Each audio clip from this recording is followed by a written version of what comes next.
So next autoimmune disorder, rheumatoid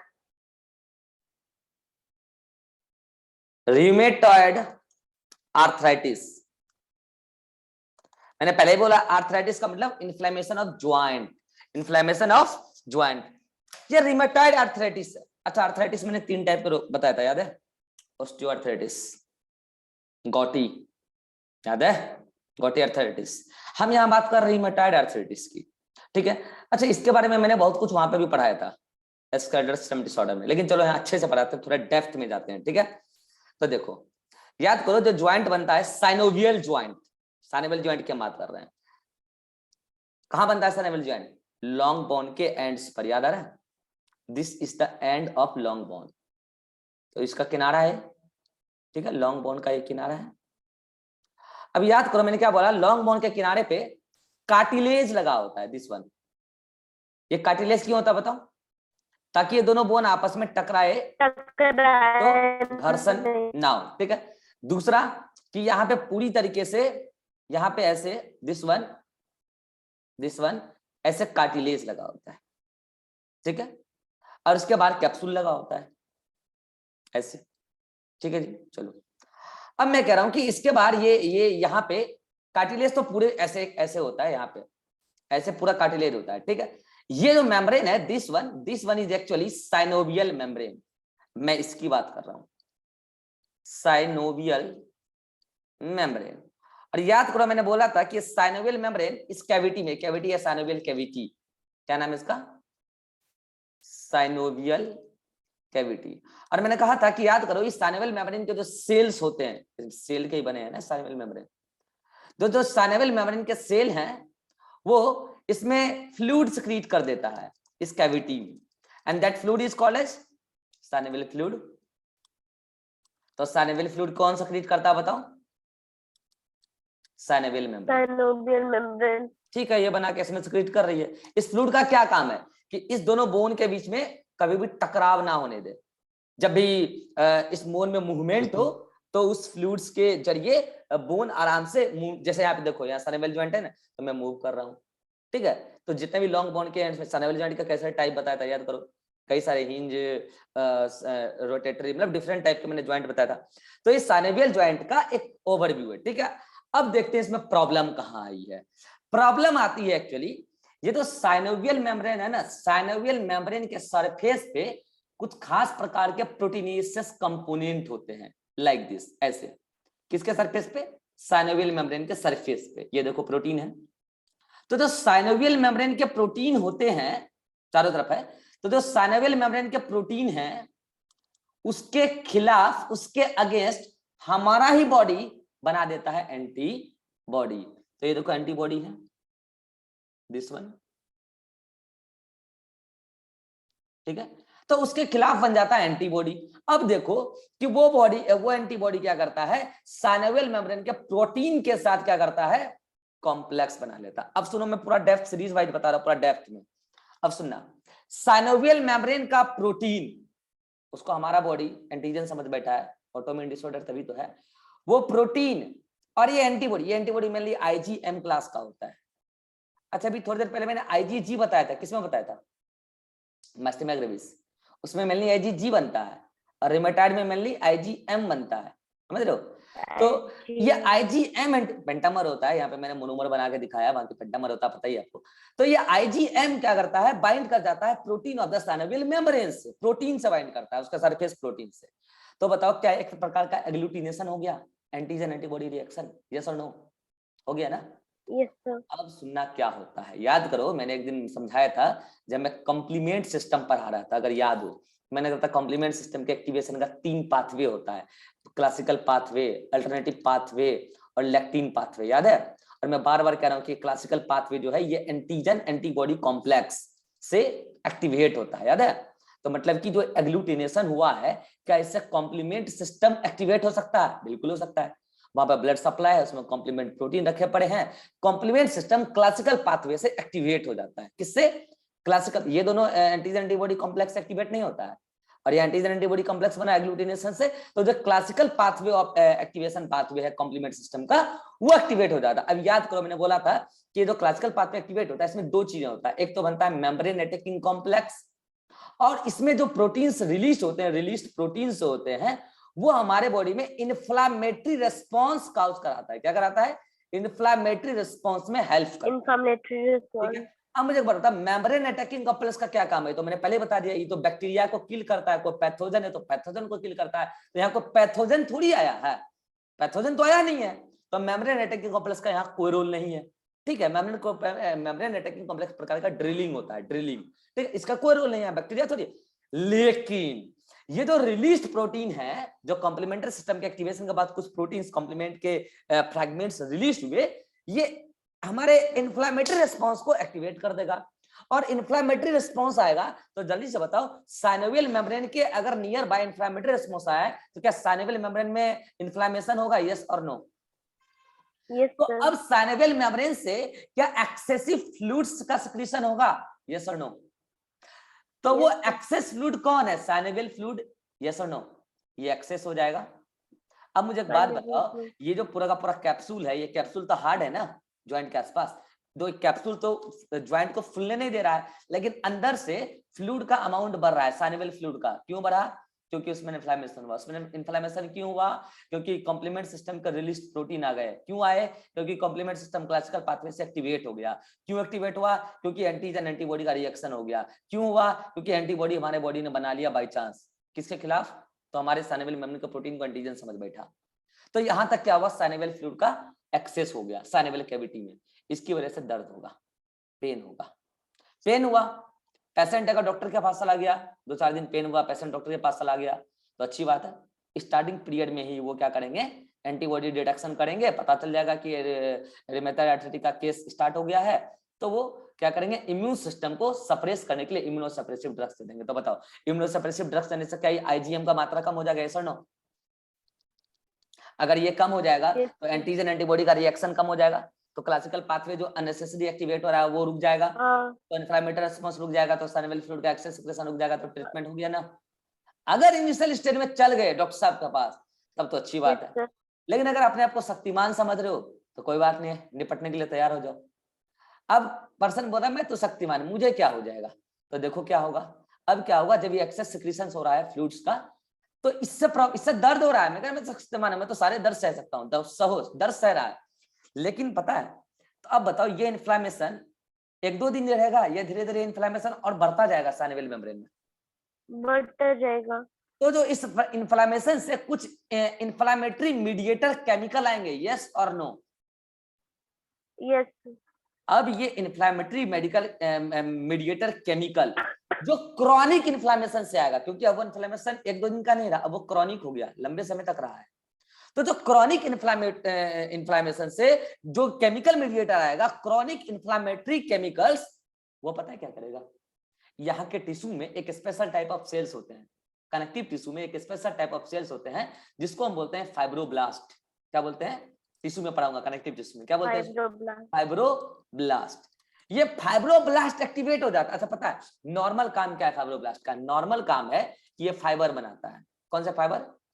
collagen fibre या elastin fibre. Normal काम ये है, कनेक्टिव टिश्यू में ये दोनों फाइबर होते हैं, ठीक है। जैसे यहाँ पे इलास्टिन फाइबर भी है जो कि इस कार्टिलेज में है, ये है ना कार्टिलेज, यहाँ पे इलास्टिन, यहाँ पे भी फाइब्रोब्लास्ट है, तो वो इलास्टिन बना रहा है। फिर यहाँ पे जो लिगामेंट मतलब कि जो लिगामेंट्स है उसमें भी इलास्टिन फाइबर है। फिर यहाँ जो कैप्सूल है उसमें कोलेजन फाइबर है। तो फाइब्रोब्लास्ट कनेक्टिव टिश्यू में होते हैं, प्रेजेंट होते हैं। अब पता है क्या करेगा? ये जो लैग कर रहा है,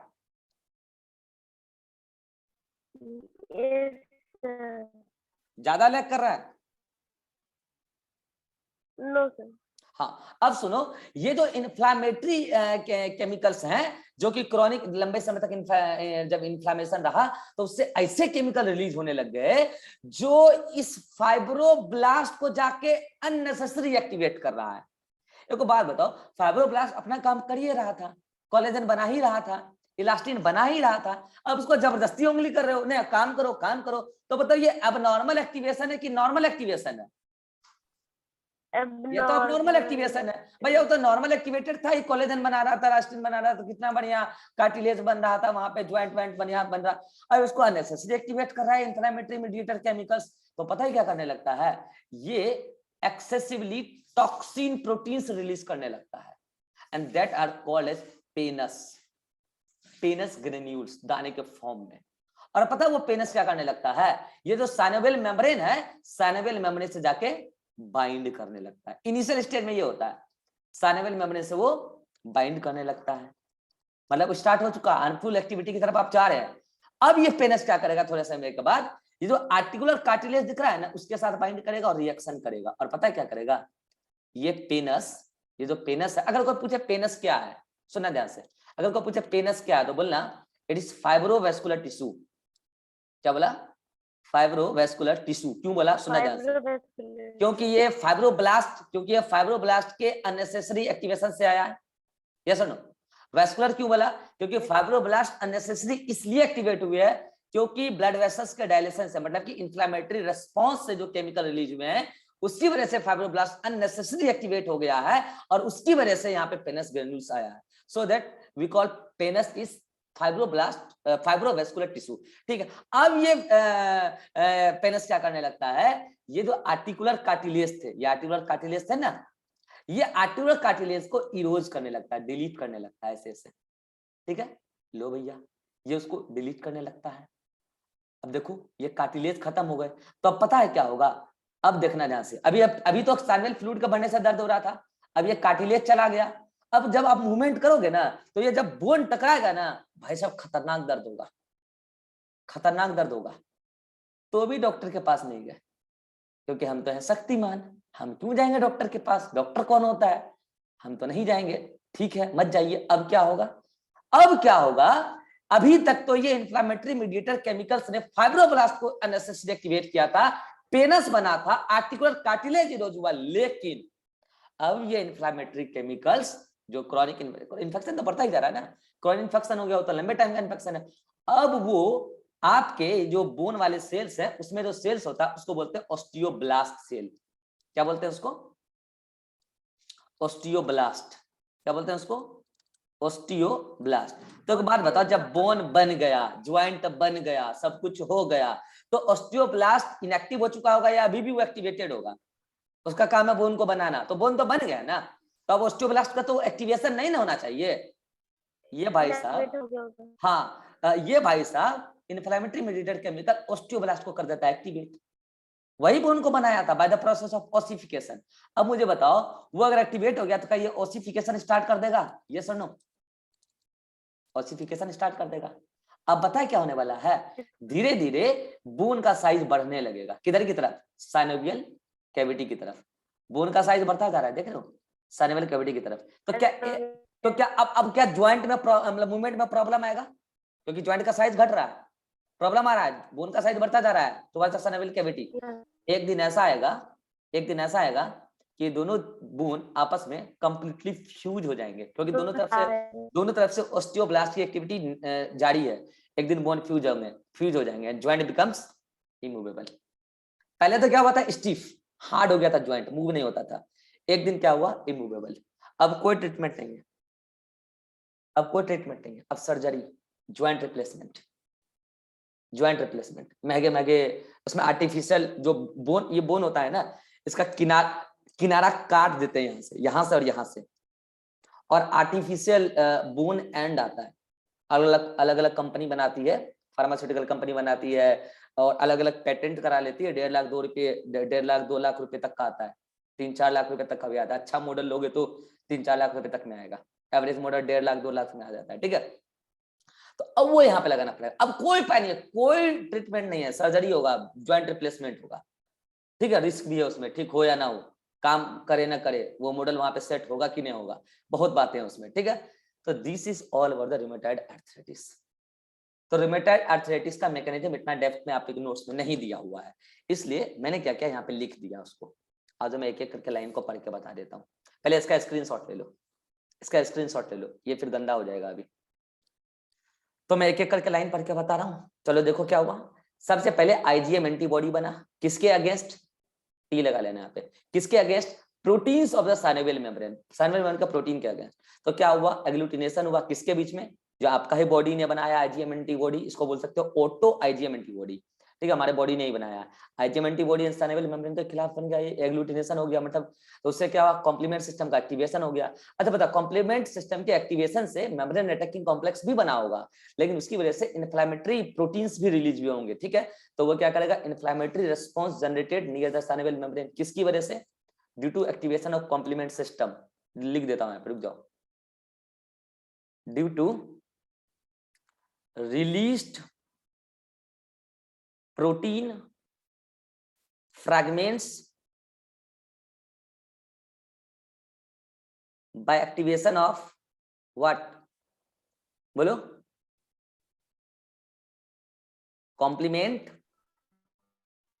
सिस्टम। अब ले लो स्क्रीनशॉट, ठीक है, तो जो उसका कॉम्प्लीमेंट सिस्टम एक्टिव होता है, उससे जो प्रोटीन फ्रैगमेंट्स रिलीज हुए, उसकी वजह से कॉम्प्लीमेंट सिस्टम का एक्टिवेशन हुआ, उसकी वजह से इन्फ्लेमेटरी रिस्पांस आया, जो रिलीज फ्रैगमेंट होता है उसकी वजह से। इसकी वजह से क्या हुआ, साइनोवियल फ्लूइड एक्सेस सिक्रीट होने लगा और दर्द हुआ, लेकिन आप डॉक्टर के पास नहीं, अगर यहां तक डॉक्टर के पास चले गए तो मुझे बता, इसके आगे का कोई प्रोसेस होने वाला है क्या, नहीं होगा, आप ट्रीटमेंट ले लोगे ना, इसके आगे फिर कुछ नहीं होगा। लेकिन सपोज करो आप डॉक्टर के पास नहीं गए, तो क्या हुआ, अब वो इन्फेक्शन, वो जो इन्फ्लेमेशन हुआ है वहां पे, क्या वो क्रॉनिक इन्फ्लेमेशन में कन्वर्ट हो जाएगा, यस और नो, क्रॉनिक इन्फ्लेमेशन में कन्वर्ट हो जाएगा, और वो रिलीज करेगा inflammatory chemicals, inflammatory mediated chemicals, जो एक्टिवेट कर देगा फाइब्रोब्लास्ट को, एक्सेसिवली एक्टिवेट कर देगा, एबनॉर्मल फाइब्रोसिस हो जाएगा, मतलब एबनॉर्मल फाइब्रोब्लास्ट का एक्टिविटी चलेगा, और वो बनाएगा पेनस, जो कि मैंने पहले बोला फाइब्रोवैस्कुलर टिश्यू है, फाइब्रो क्यों, क्योंकि फाइब्रोब्लास्ट से बन रहा है, उसका एबनॉर्मल फाइब्रोसिस से बन रहा है, और क्यों वेस्कुलर, क्योंकि इन्फ्लेमेशन, जो ब्लड वेस्कुलर का इन्फ्लेमेशन हुआ है ब्लड वेस्कुलर सिस्टम का, उसकी वजह से जो केमिकल रिलीज हुआ, उसकी वजह से फाइब्रोब्लास्ट का एबनॉर्मल फाइब्रोसिस हो रहा है, तो penis is that aggregation granules. अब ये पेनस क्या करेगा, आर्टिकुलर कार्टिलेज को इरेज कर देगा, और उसके और क्या करेगा कि इन्फ्लेमेटरी केमिकल्स, अच्छा यहाँ पे और लिख लो, यहाँ पे और लिख लो, तो ठीक है, अंडरस्टूड, एक्सेस पेन होगा, ठीक है, अंडरस्टूड है। Now inflammatory chemicals also activates the osteoblast cell of the bone, इससे क्या होगा, ओसिफिकेशन स्टार्ट हो जाएगा फिर से, bone towards the synovial cavity, ossification of bone towards the synovial cavity, उससे क्या होगा, ज्वाइंट पहले स्टीफ हो जाएगा, बाद में अल्टीमेटली ज्वाइंट इमूवेबल हो जाएगा, फिर तो कोई ट्रीटमेंट नहीं, फिर तो आप ज्वाइंट रिप्लेसमेंट कराएंगे। इस पूरी कहानी में एक बैक्टीरिया है, स्ट्रेप्टोकाइकस हीमोलैटिकस, क्या बोला मैंने, स्ट्रेप्टोकाइकस हीमोलैटिकस। जब ये सब तामझाम हो जाता है ना, जब ये आर्टिकुलर कार्टिलेज वगैरह इरोज हो जाता है, तो उस एंटीबॉडी को, सॉरी, उस बैक्टीरिया को मजा आता है यहाँ ग्रो करने में, उसका फेवरेबल साइट हो जाता है, कौन है, स्ट्रेप्टोकाइकस हीमोलैटिकस बैक्टीरिया, और उसका अटैक का चांस बढ़ जाता है, और रूमेटॉइड आर्थराइटिस को और प्रमोट कर देता है।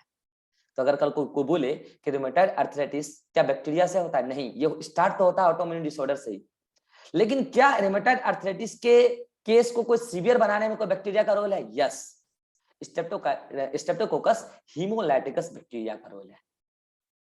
So this is all about rheumatoid arthritis. बताओ ट्रीटमेंट क्या करें, स्टार्टिंग पीरियड में तो क्या करना है आपको, इम्यूनोसप्रेसिव ड्रग्स, अगर थायमासिन रहेगा तो उसका रिमूवल, और at last joint replacement, no treatment, बस। तो आपने इसका स्क्रीनशॉट ले लिया होगा, आप नोट्स में अटैच कर लेना, अगर नोट्स को थोड़ा कॉलेज लाइफ तक के लिए रखना है तो, ठीक है। अब देख लो नोट्स में, अभी तो फिलहाल आपके नोट्स में इंफॉर्मेशन है, वो थोड़ा शॉर्ट वे में दे रखा है, तो वो भी सही है, उसको आप पढ़ सकते हो। कहाँ गया, ये रहा रूमेटॉइड आर्थराइटिस, यहाँ पे लिखा हुआ है, शॉर्ट वे में लिखा, थोड़ा पढ़ लेना, ठीक है। सो नाउ अब बाकी छोटे छोटे से डिसऑर्डर है, अब इसको भी खत्म कर देते हैं। इसको मैंने एंडोक्राइन में भी पढ़ाया हुआ है, हेशिमोटो डिजीज। इसमें पता क्या होता है, थायराइड ग्लैंड होता है ना, थायराइड ग्लैंड के अगेंस्ट एंटीबॉडी बन जाता है, ऑटो एंटीबॉडी, खुद का बॉडी बना लेता है एंटीबॉडी थायराइड ग्लैंड। तो बता, थायराइड ग्लैंड अगर डीजनरेट कर जाएगा तो किस हार्मोन की कमी हो जाएगी, मेनली थायरोक्सिन, जो थायराइड से आता है, तो हो जाएगा हाइपोथायराइडिज्म। अब हाइपोथायराइडिज्म का क्या क्या सिम्टम्स है ये मैं पहले बता रखा हूं एंडोक्राइन सिस्टम में। तो Hashimoto disease also a type of autoimmune disease. अब आते हैं multiple sclerosis. Multiple sclerosis is nervous disorder, मतलब नर्वस सिस्टम, लेकिन it is a type of autoimmune disorder. Autoimmune disorder leads to nervous disorder, sorry it is nervous disorder, autoimmune disorder leads to nervous disorder. समझ में आ रहा? Multiple sclerosis क्या होता है इसमें, neuron के जो माइलिनेशन प्रोसेस होते हैं ना, वो माइलिनेशन प्रोसेस जो न्यूरॉन्स की जो माइलिन शीथ होती है उसके अगेंस्ट एंटीबॉडी बनता है और माइलिन शीथ का डिजेनरेशन होता है। तो बताओ पर्सन स्लोली रिस्पॉन्ड करेगा, नर्वस सिस्टम का इंपल्स फास्ट कंडक्शन नहीं कर पाएगा ना, तो स्लोली रिस्पॉन्ड करेगा। तो अच्छा इस केस में पता क्या करते हैं, याद करो मैंने बताया था इंटरफेरॉन में, इम्यून सिस्टम में याद करो इंटरफेरॉन, इस केस में हम बीटा इंटरफेरॉन देते हैं थोड़ा सा रिलीफ के लिए कि ये डिजेनरेशन थोड़ा स्लो हो जाए। तो beta interferon is given to the slow progression of multiple sclerosis. ठीक है, एक बात बताऊं, एक बात बताता हूं, एक्स्ट्रा इन्फॉर्मेशन, ठीक है, मन चाहे तो ऐड कर लेना। ये जो मल्टीपल स्क्लेरोसिस है एंटीबॉडी तो बनता ही है, ऑटोइम्यून डिसऑर्डर तो है ही, multiple sclerosis most of the case में तो उसकी वजह से होता ही है, लेकिन माइलिन शीथ का डिस्ट्रक्शन हुआ है मल्टीपल स्क्लेरोसिस में, लेकिन माइलिन शीथ का ना बनना एक और कमी की वजह से हो सकता है। एक क्या, कई कमी की वजह से। एक तो थायरोक्सिन, याद है माइलिन शीथ बनने में थायरोक्सिन चाहिए, बताया था नर्वस सिस्टम में माइलिन शीथ बनने के लिए थायरोक्सिन चाहिए, थायरोक्सिन का कमी है तो भी माइलिन शीथ प्रॉपर नहीं बनेगा। और एक बात, अगर विटामिन B12 नहीं है तो भी माइलिन शीथ नहीं बनेगा। मैंने विटामिन B12 से क्यों कोरिलेट किया, क्योंकि अगर आपको पर्नीशियस एनीमिया हुआ है तो आपको नर्वस सिस्टम में भी बाद में प्रॉब्लम आएगा, क्योंकि पर्नीशियस एनीमिया हुआ है तो आपके ब्लड में विटामिन B12 की कमी हो जाएगी और ब्लड से ही पहुंचता है फाइनली नर्वस सिस्टम को, ताकि वहां माइलिन शीथ बन पाए। तो अगर वहां माइलिन शीथ बनने के लिए विटामिन B12 कम पहुंचेगा तो माइलिन शीथ प्रॉपर नहीं बनेगा। तो इसकी वजह से भी माइलिन शीथ का उसकी वजह से माइलिन शीथ का कमी होगा, डिस्ट्रक्शन नहीं, कमी होगा, तो भी पर्सन स्लो रिस्पॉन्ड करेगा, नर्व इम्पल्स कंडक्शन का स्पीड घट जाएगा। तो that is not the autoimmune disorder, वो ऑटोइम्यून डिसऑर्डर नहीं है, उसमें एंटीबॉडी थोड़ी बना है, कमी हुआ है विटामिन। हाँ ये बोल सकते हो कि पर्नीशियस एनीमिया जो ऑटोइम्यून डिसऑर्डर है उसके वजह से फिर माइलिन शीथ में कमी आ सकता है। चलो कोरिलेट कर दिया, याद रख पाओ तो रख लेना, अपने नोट्स में चाहो तो ऐड कर लेना, ठीक है। So this is what Hashimoto disease and multiple sclerosis. एक मिनट तो ये क्या हो गया, ठीक है, तो ये हो गया। अब नेक्स्ट एक और डिसऑर्डर देख लो, ये भी पढ़ा चुका हूं, कहाँ, उधर ही एंडोक्राइन में, डायबिटीज मेलाइटिस। इसमें क्या होता है, एंडोक्राइन, हाँ पेनक्रियाज का जो बीटा सेल था, याद है बीटा सेल जो इंसुलिन सेक्रेट करता है, तो पेनक्रियाज का बीटा सेल के अगेंस्ट एंटीबॉडी बन जाता है, तो बीटा सेल डिस्ट्रॉय हो जाता है, तो इंसुलिन का कमी हो जाता है, और इंसुलिन का कमी हो जाएगा तो ग्लूकोज नहीं यूटिलाइज हो पाएगा, क्योंकि इंसुलिन के ही ना प्रेजेंस में ग्लूकोज का यूटिलाइजेशन होता है, याद है। तो ग्लूकोज ट्रांसपोर्टर वर्क नहीं कर पाएगा इंसुलिन के एब्सेंस में, तो ग्लूकोज का यूटिलाइजेशन नहीं होगा सेल के द्वारा, उसकी वजह से हाइपरग्लाइसेमिया हो जाएगा, और हाइपरग्लाइसेमिया की वजह से क्या क्या हो सकता है, ये बात मैं एंडोक्राइन सिस्टम में अच्छे से बता रखा हूँ, याद करो। ब्लाइंडनेस भी हो सकता है, रीनल फेल्योर भी हो सकता है, and due to renal failure kidney fails to reabsorb glucose, so glucose with water comes in the urine, so urine becomes sweet in the taste. It is the diabetes mellitus type 1, यहाँ लिख लो diabetes mellitus type 1, type 1, ठीक है। तो ये type 1 जो auto immune disorder है, क्योंकि इसमें एंटीबॉडी बनता है बीटा सेल के against. So this is all about what autoimmune disorder, बाकी दो मैंने बता ही दिया उधर, ऑटोसोमल डिसऑर्डर, ठीक है। तो अब मैंने सारे के सारे ऑटोइम्यून डिसऑर्डर बता दिया, तो आपको क्या करना है नोट्स में, अगर उसका ऐड करना है जो भी मैंने एक्स्ट्रा बताया ऐड कर लेना। तो अब तक आपने इस चैप्टर में इम्यूनिटी पढ़ा है, इम्यूनिटी डिटेल में इम्यूनिटी पढ़ा, और उसके बाद जो है इम्यून सिस्टम में कुछ कमी देखा, एलर्जी, स्किड एड्स मतलब कि immuno deficiency disorder, allergy, hyper sensitive response, और आज आपने पढ़ा ऑटोइम्यून डिसऑर्डर, हमारा ही बॉडी के खिलाफ भड़क रहा है, ठीक है। तो this is autoimmune disorder, this is all about immunity. अब नेक्स्ट क्लास में क्या करेंगे, हम कॉमन डिसऑर्डर्स पढ़ना शुरू करेंगे। एनसीईआरटी में कल जहां होमवर्क दिए थे ना, उसके अगला पैराग्राफ ऑटोइम्यून डिसऑर्डर है, उसका जस्ट अगला पैराग्राफ वो पढ़ लेना, सुन लेना, ऑटोइम्यून डिसऑर्डर लिखा हुआ है एनसीईआरटी में, वो पढ़ लेना। देन कल स्टार्ट करेंगे कॉमन डिजीजेस। जहां तक कोई डाउट है? No sir. चलिए मिलते हैं नेक्स्ट क्लास में।